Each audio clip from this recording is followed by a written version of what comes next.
Hi, Annie. Hi, How are you today? I'm doing really well. How are you? I'm all right. So I wanted to ask you a few questions. I asked Lucy this earlier, and I wanted to know what you thought was the most fun or the best thing about this summer.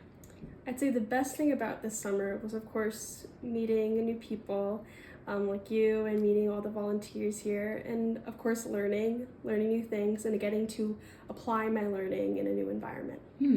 I think that sounds excellent.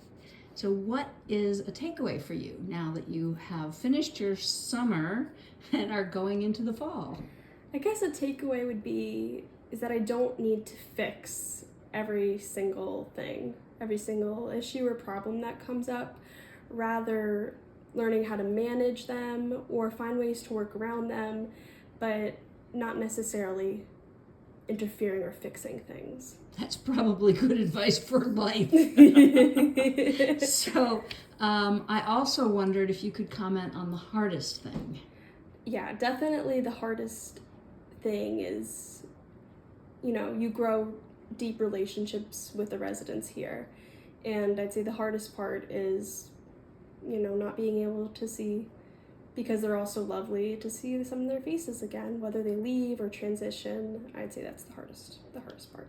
I agree. It's in our lives, it's hard to say goodbye.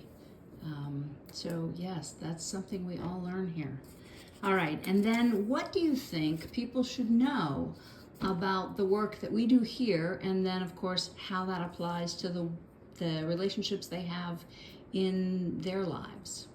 Yeah, well, end-of-life care does not need to be scary. It can be difficult and it poses challenges, and you can approach them in many different ways. Like I said, learning how to manage, not necessarily fixing, but it's not inherently scary. It's just different.